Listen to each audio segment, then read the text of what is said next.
to infinity? What are we trying to do?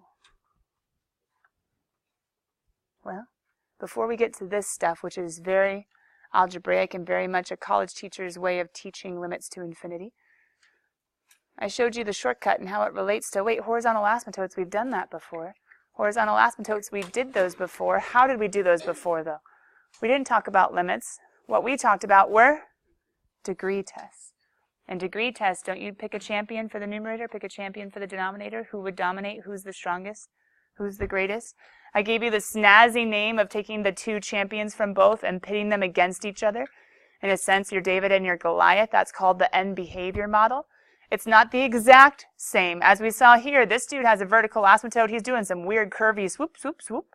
The f of x is the whole function here. But the end behavior guy, if you ignore all the middle stuff and just look at the ends, man, they look awfully, as this guy levels out, they look awfully similar.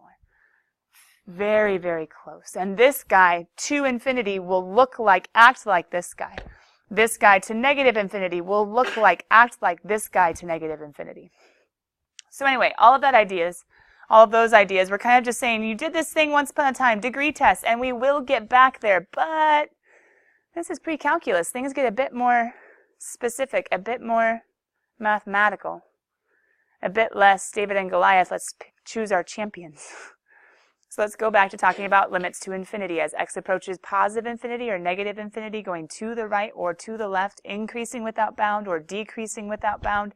Either way, the magnitudes of the numbers are getting bigger and bigger, but positively or negatively.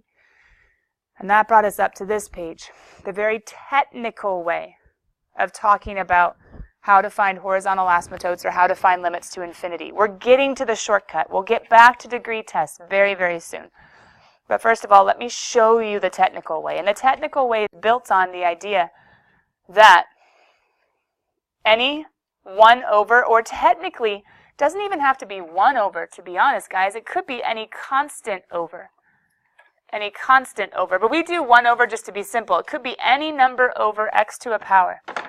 1 over x squared, 1 over x cubed, 1 over x to the 4th. If I was to have you guys get out your calculators and throw all those functions in, which I'm not going to for sake of time unless you're bored and you're just chilling, then I guess you can. All of those to the right and all of those to the left. All of those to positive infinity and all of those to negative infinity. Sorry, I'm looking for my calculator so I could show you without you having to do it. Here we go. Are going to be approaching 0. Now, degree test would tell us, duh, the bottom wins. And what always happens when the bottom wins? There's a horizontal asymptote at 0. That's the old way of saying it. The new way of saying it would be the limit to infinity, and to negative infinity would be 0. But just a quick proving of my point, if I was to put in my graphing calculator 1 over x squared, oops, if that was a 1 over x squared, 1 over x cubed, go team, 1 over x to the 4th. I could throw in and I could keep on going and going and going and going and going and going. But here's a quick, let me change out of simultaneous to sequential. That's just a Calc BC thing. If I wanted to graph each of these, my questions are, to the right, to the left, where are they going? Oops, sorry, wrong one table. Zoom standard. Okay. To the right, what's this guy doing? Going to 0, to the left, to 0. The next guy, to the right, oh, to the left. He's going to 0, to the right, he's going to 0. The next guy, wait, they're all kind of doing the same thing. And maybe it's hard for you guys to see. I could maybe zoom in just a little bit.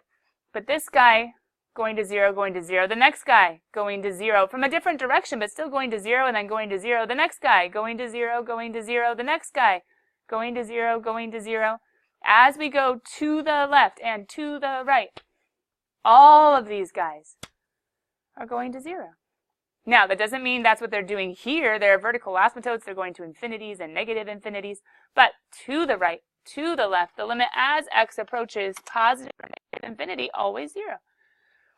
So this is the basis of this whole algebraic approach.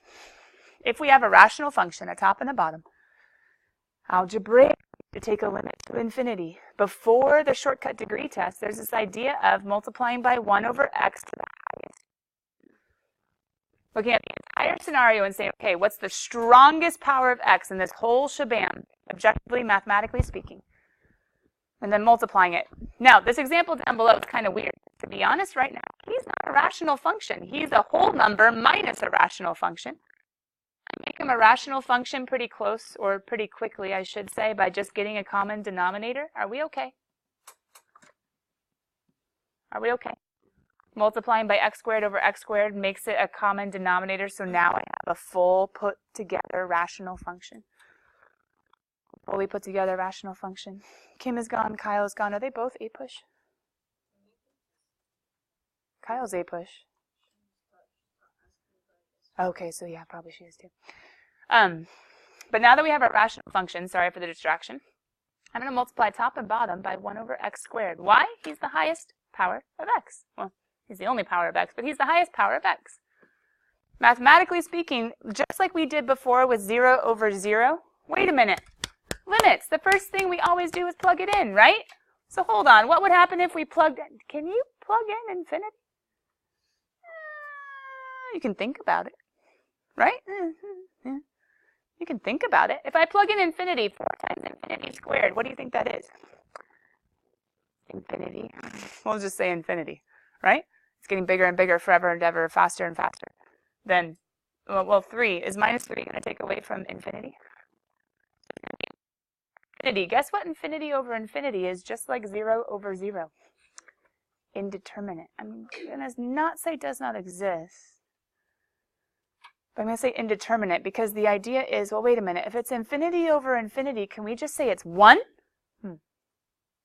What if the top infinity is stronger than the bottom infinity? Or what if the bottom infinity is stronger than the top infinity? What if they're tied but with different coefficients? Okay, tons of stuff to consider. But long story short, infinity over infinity, plugging in doesn't work. So with 0 over 0, didn't we play with it? We factored, we multiplied by conjugates, we simplified complex fractions, we did all that stuff, right? We even peeked at an AP calculus problem and saw there were rules on Wolfram alpha to do stuff like that. But anyway, we're going to play with it. And if we play with it, check it, kiddos. What happens when you distribute this over x squared to everybody? What's this become? What's this become? What's this become? Well, it's just like what it was. Yes, but here's the point. Whenever I take a limit of a constant, so this is going to equal 4. But guys, didn't I just say whenever you have a constant for x to the power of, the limit's always 0? So if you look at 3 over x squared, isn't the limit going to 0? She just took her forever and ever final, sorry. Coming back. So this is going to 0. So it's just 4 over 1? And what is 4 over 1? Now, what would degree test have said? The degrees are tied. Whenever the degrees are tied, degree test, the shortcut would say, yay, they're tied. AKA the champions of both. Put them together, and 4x squared over x squared is 4. Haha, we're done. Ratio of leading coefficients. Or maybe you guys could have just looked here and said, well, the limit of 4 is 4. The limit of this guy is 0.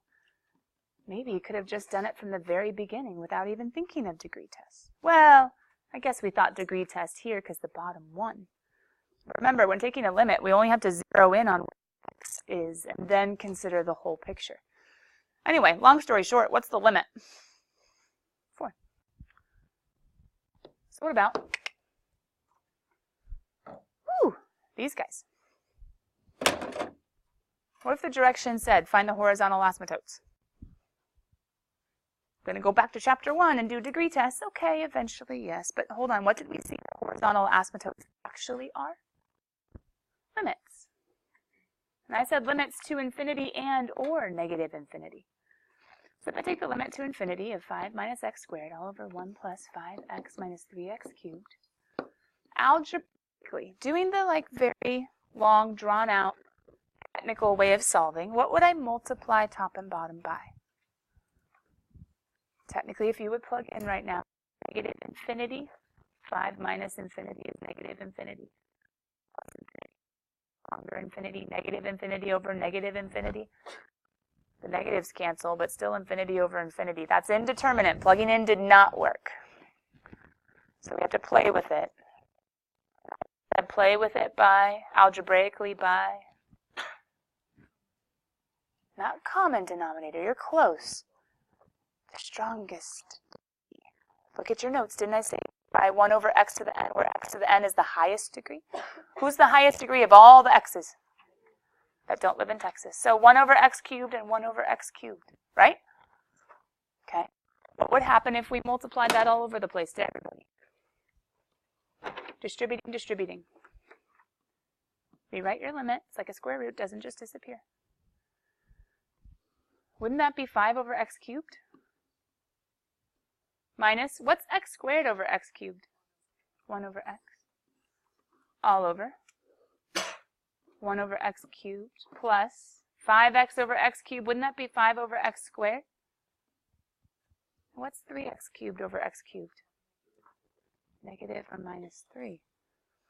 Out of all those individual pieces, if the limit properties say that we can take the limit of the top divided by the limit of the bottom, and the limit properties say that we can take the limit of one piece minus the limit of the other, if we're taking the limits piece by piece, then question, who's this guy going to go to since he's a number over x to a power? Who's that guy going to go to? So in the top, 0 minus 0 is 0. On the bottom, what's that guy going to go to? 0. What's that guy going to go to? 0. What's 0 divided by any number? Mathematically, we can prove that the answer is 0 beyond just saying, oh, bottom wins. Wait, does the bottom win? Yeah, wouldn't you take the champions of both, right? And the champions of both, if we were to go ahead and go off to the side, we would just put the champions against each other. Wouldn't that be 1 over 3x? Is this a constant over x? So what's this going to? 0. So technically, this whole idea of using 1 over x to a power is even in our degree test of the bottom winning. Because technically, when you're saying the bottom wins, you're comparing only the strongest guy. You're doing, without realizing it, this whole end behavior model of how are you going to behave eventually to the right, to the left, like this. Oh, he goes to 0.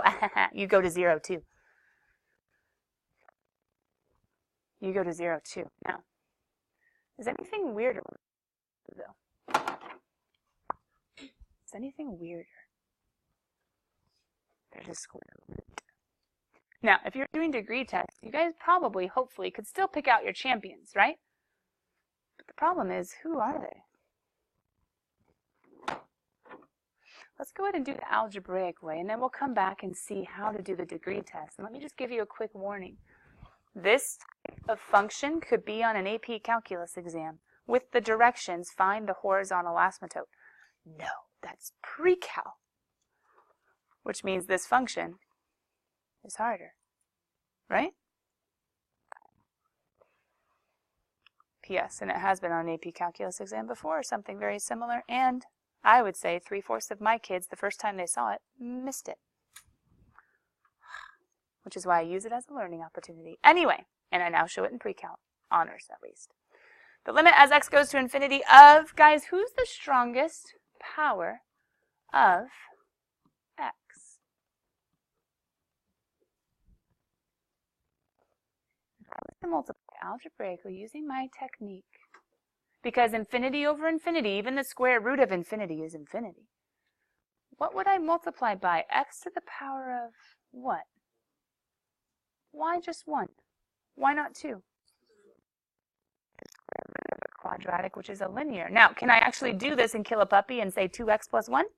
No, puppy killer. But I can say it's linear. And here's the cool thing of this technique. We can actually get under the square root if we were to multiply not just by 1 over x to the 1, but 1 over square root of x squared. Because if I can put this guy in a square root, can't I bring him into the square root expression? So therefore, the limit as x goes to infinity, I end up with, down here, I can pull into my square root, since I'm multiplying by 1 over square root of x squared. If I was to distribute this inside my square root, totally legal, since they both have square roots, I would get squared over x squared. 4x squared over x squared. I bring him in square root would get absorbed in the other square root. 4x squared over x squared. Wouldn't that just be 4? Wouldn't that be 1 over x squared? You guys see? Could make one big square root. I can even do square root of 1 if you really want, but square root of 1 is 1, so I just was being lazy. But I can make it one big old square root and divide by x squared, divide by x squared. I get 4 plus 1 over x squared. But what do I get up top? It is 5x. But he doesn't want a square root. But how do I square root a squared?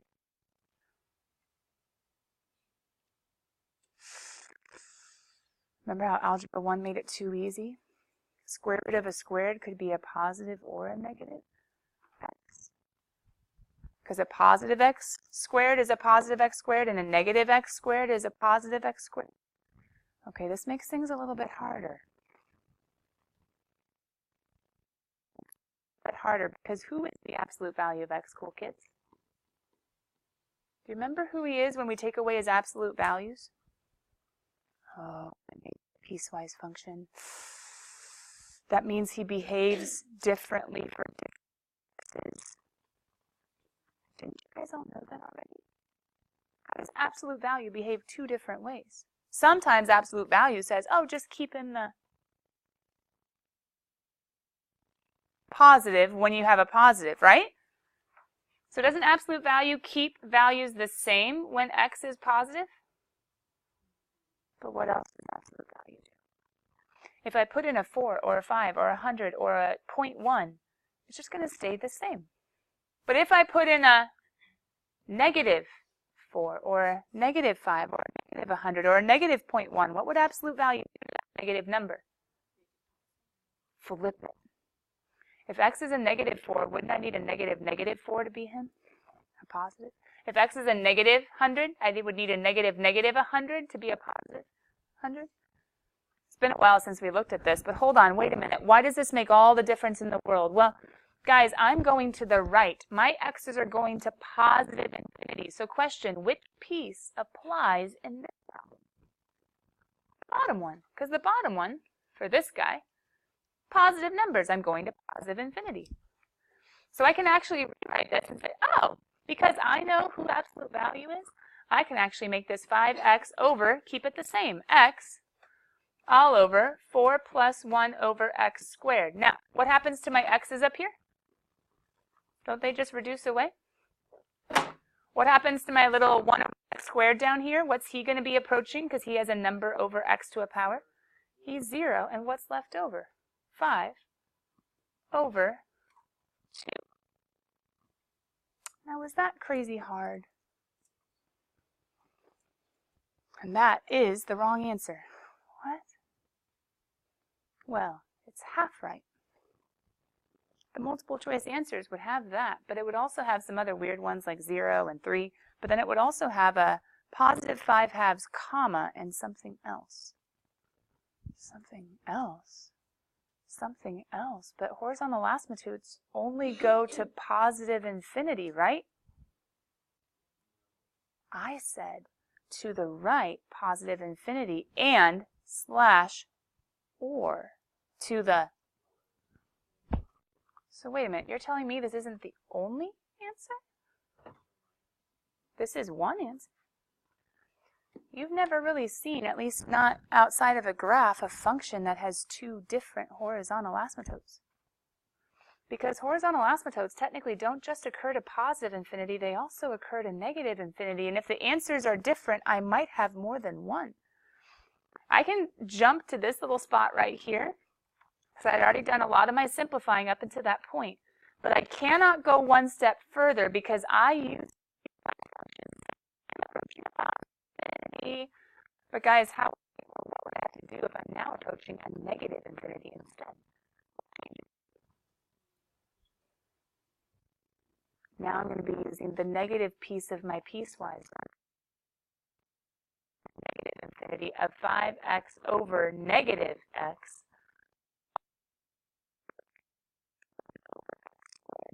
Is 1 over x squared still going to 0? Do the x's still reduce? Yes, but As soon as you guys get this answer down of -5 over 2, I want you to graph this function and say, what the heck are you that you have 2 different horizontal asymptotes, not just 1? Heck are you that you have 2 different horizontal asymptotes and not just 1? Meanwhile, I'm going to condense some of this so it doesn't look quite so messy, if you guys don't mind. That's going to positive infinity. And this one's going to negative infinity.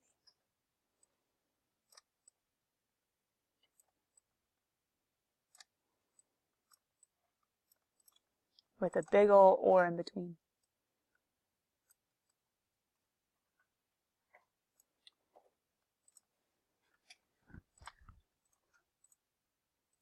Oops, sorry, wrong way. Where's Santo? You guys graphing them? I have to get rid of all my 1 over x's to graph them. But the question is, do you see more than 1 horizontal asymptote? I'm thinking you should be able to see it in Zoom Standard. I might be wrong. But I'm thinking you should be able to see it in Zoom Standard. The reason being, the square root of a squared is an absolute value which behaves one way with positive numbers and the other way with negative numbers. So I have my function in my calculator. If I hit graph, isn't -5 halves -2.5?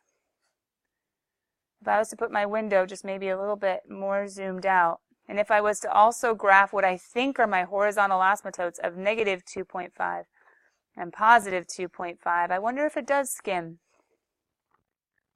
Did I not change my window? Sorry, I thought I did. Oh, y min, y max. I did x min, x max. There's my function. There's my function. Does it truly skim that line and that line? The answer is, oh yeah, it does. One function, 2 different horizontal asymptotes, which the math, if done properly, legally, carefully, also shows. So, how would degree tests have got us there? How would degree tests? Because technically, I mean, we don't want to have to do all this work for just a pre-cal problem on the AP Calculus exam. So the degree tests are a great shortcut. Let's go back and look at our champions and try to figure out how could we have gotten this answer and then maybe that answer also. What do you guys see when I circled the champions? What would happen if we took this off to the side and we took 5x over the square root of 4x squared as our end behavior model?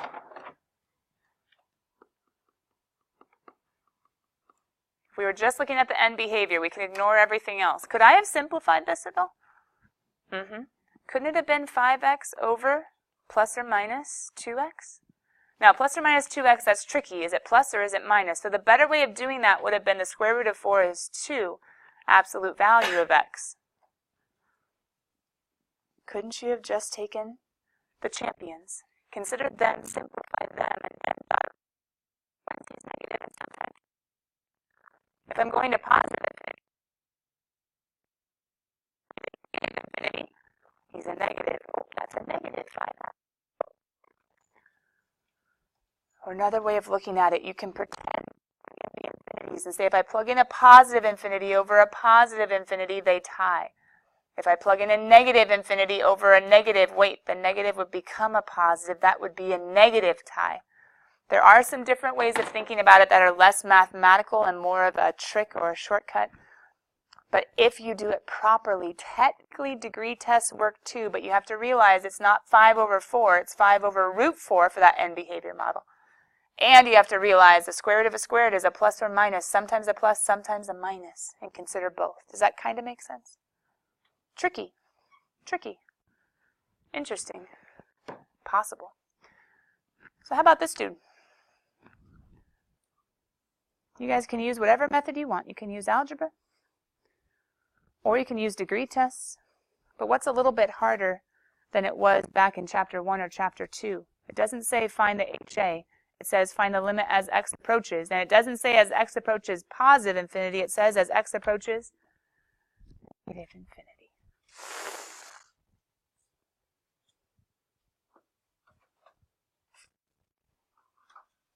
not going to give you tons of time. Take a second. A lot of kids would start to get kind of mad, kind of confused when they saw the negative infinity. Oh, it's harder. Oh, it's going to be worse.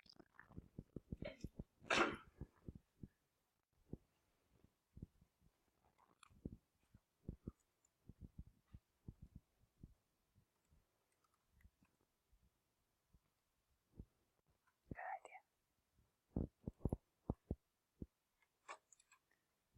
How many of you guys are thinking champions? Just raise a hand. How many of you guys are thinking 1 over x squared? I see a little bit of both. You both then?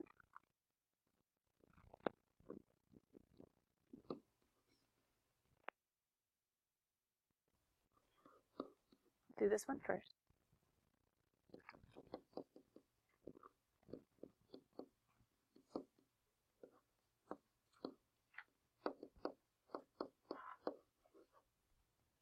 Wait, the negative infinity didn't change anything? No, because number over x to a power, whether you go to the right or to the left, what's it approaching? 0, so it doesn't matter. Oh. Well, wait a minute. If you do the champion way, man, that negative infinity, it's going to be tricky then. The champion way, wouldn't you just consider the champions? Just pit them against each other? What happens? I don't have to worry about absolute value, weird piecewise functions. They're both x squareds. I just get to reduce them and say, yay, 3/4. AKA ratio of leading coefficients. The negative infinity didn't make a difference. What does that mean? This guy, if you were to graph him going to the positive and the negative infinity, they both agree going to the same horizontal asymptote. It's not like the weird different horizontal asymptotes. They're the same one. Robbie's trying to pay me off. Man. What about this one? Ooh, there's a square root. Go. Let's see. I did not say which infinity to go to, so maybe I'm hinting you should try both. Because I just said horizontal asymptote. Maybe there's 1, maybe there's 2. Don't go to your calculators, though, until you think about it. Maybe there's 1, maybe there's 2.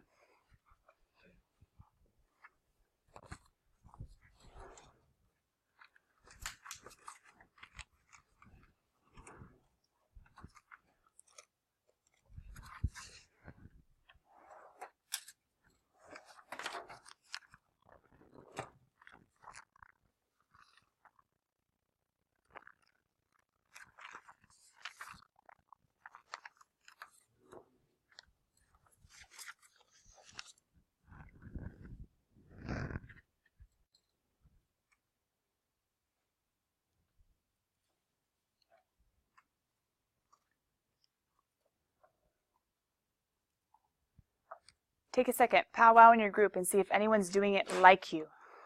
If not, consider it from their perspective. If they are, consider it from the same perspective. Ooh, consider other perspectives? Go.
One way. I'll show the champion way in a bit.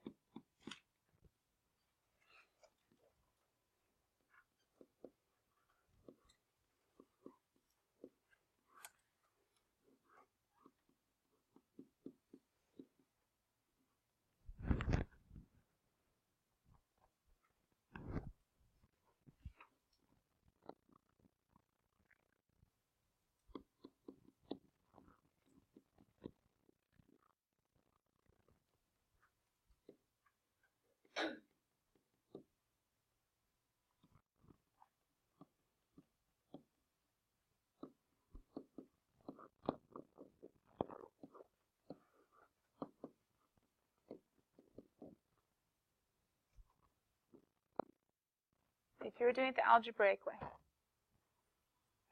What's this down here going to no matter what? 10 over x to the fourth, always going to 0.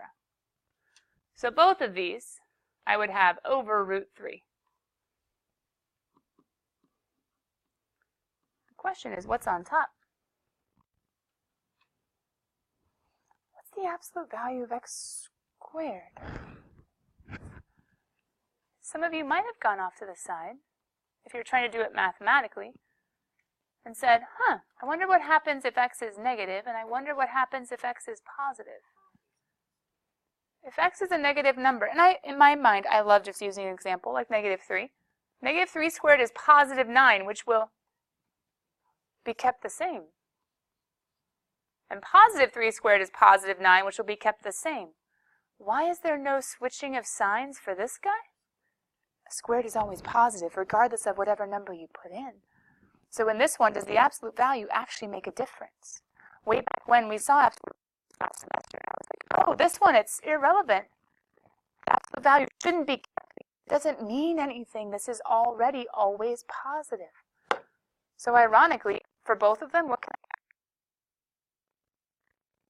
I reduce? And both of them will actually end up with the exact same answer of 4 over rad 3, which, I know, we're in honors pre-cal, so I guess we should go ahead and rationalize the denominator. In calculus, we don't really care about proper, improper. We're like, ain't nobody got time. We would just stop there. But we'll be proper. Multiply top or bottom by a root 3. But if you guys graph this one, no, he's a square root. He's supposed to have 2. He's supposed to be tricky. Well, not all square root ones need to. So in this one, only one horizontal asymptote, and the one horizontal asymptote that to both sides they agree upon is the value 4 rad 3 or 4 rad 3 over 3. And if you were to graph y equals that positive line, you would see the graph skim approaching from both sides the exact same thing. Adam, are you doing it? Do you have it?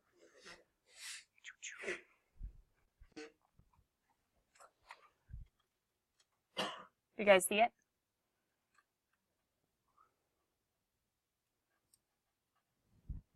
Right? Now, he didn't graph the line, but if we were to graph it, he could have graphed it, and he could have had 4 over rad 3. I'm just going to be lazy and just do that. Let's see if that's what he truly skims. Does he skim the red line? To the right and the left? Yeah, he does. Now, he diverges a little bit here, but remember, a horizontal asymptote is to the right and to the left. Do you guys agree? Sweet. Let's go back to notes.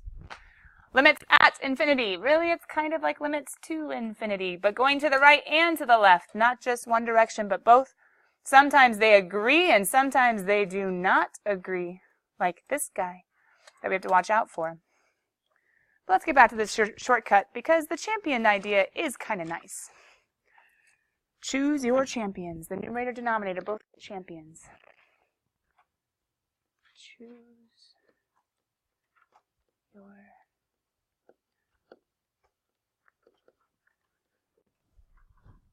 And technically, the end behavior model pits the champions against each other, like the epic battle of David and Goliath. So why did David win with Goliath? That's not mathematical, is it? Mathematically, Goliath's degree was greater. Except God doesn't only look at what man sees on the outside. God looks at the heart. My fun. So is math and logic and rational thought the only way or thing to consider in life choices? I would say no. Is the rest just fate and pure dumb luck? Some would say yes. I would say no.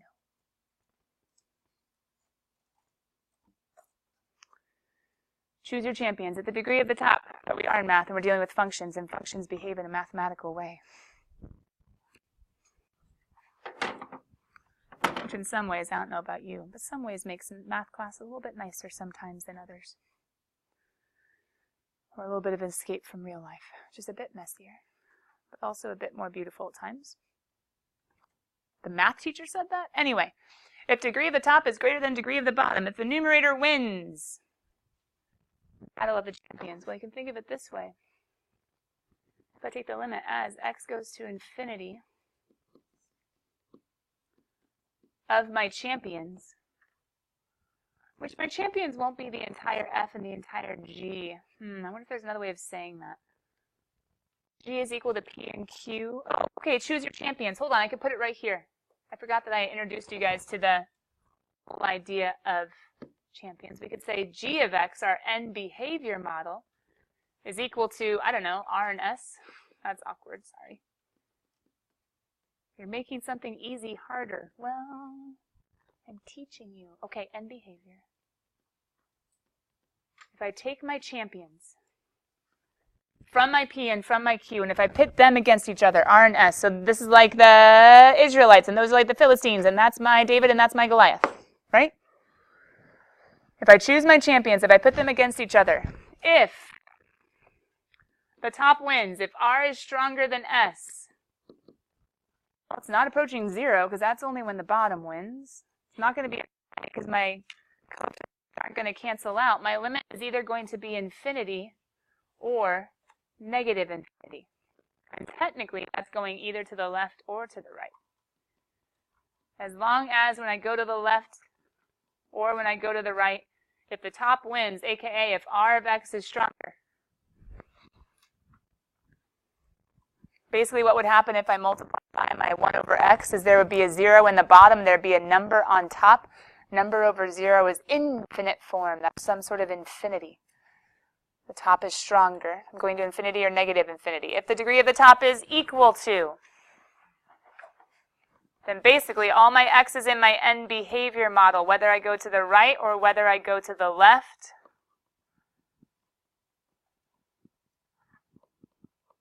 sorry, the left would be negative infinity, will equal plus or minus the ratio of the leading coefficients. But it'll be so natural because if you guys notice, x squareds over x squareds reduce, and x cubes over x cubes reduce, and x over x's reduce, and you just have left coefficients. Now, the struggle is, why am I putting this weird, funny plus or minus thing? If you don't use the definition of absolute value of a quantity to sometimes be positive and sometimes be negative, well, you better check what kind of expression, like we just saw with that squared. If you don't think about absolute value and split it up to show algebraically what's really going on, with shortcut notations come possibilities for mistakes. So I put plus or minus ratio of leading coefficients because depending on how tricky or weird the function gets, if you don't split up any absolute values or deal with any other, absolute value is usually the worst one. If you don't split up absolute values into a piecewise function, you might just try to do a shortcut straight to an answer, but it was a little trickier than that, and maybe the sign flipped based on the absolute value definition and which direction you're going. So I put a quick little note of check the sign.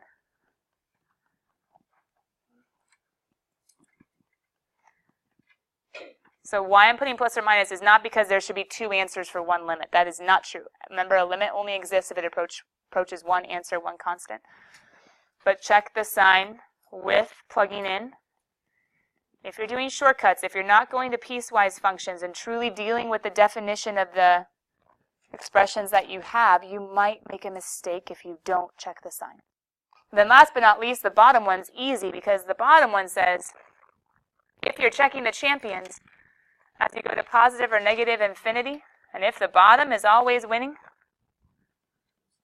it's like the 1 over x idea. It's like the 1 over x to any power idea. If the bottom is winning, I'm going to 0 from either, or towards, I should say, either direction. Not from, because I'm not coming into, but towards, going to the right and to the left. As the book would say, at infinity. Whatevs. So for horizontal asymptotes, remember, these ones, HAs, do not exist because it's not going, the function isn't going to a constant. These ones, the HAs, do exist.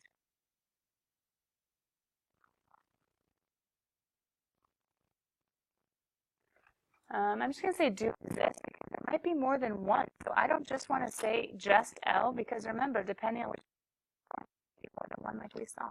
So I'll just say the HAs do exist at the limits at y equal the limits, and this one the HAs don't exist because my limit is infinity. What did we just do? I think we went back to the beginning of the year and made it harder. I mean, went deeper into the concept. Maybe made it harder too. I don't think we need to do that one. That was just homework help. Let's go to this page and end here. Guys, we've done sequences before, right? Haven't we thought of infinite sequences before? Infinite geometric sequences? Me and the podium, Zeno's paradox, adding more and more and more, but smaller and smaller steps. Didn't I already teach you the idea of converge versus diverge? Converge versus diverge. This is a very, very introductory Calc BC idea. And don't you dare put the word series in here. This is sequences, and in Calc BC, they have to say, not series, and I literally make them chant it over and over again. The sequence converges if the limit equals 0, and the sequence diverges if the limit is anything but 0. This is weird. It's not like horizontal asymptotes. But how on earth, guys, am I going to take limits if I have n's all the... Oh, I just say as n goes to infinity. And how do I do that? Can we just choose the champions and go quick? There are no absolute values, guys. If I choose the champions and pit them against each other, what's left? Wait! 2 is not 0. So how would I apply this limit idea? What does my sequence do?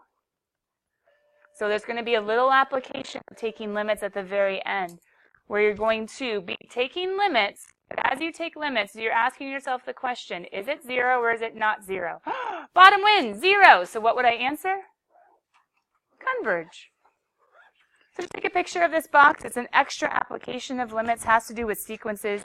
I know it seems random, but it's using limits to make a deduction that you can ask a Calc BC kid about one day.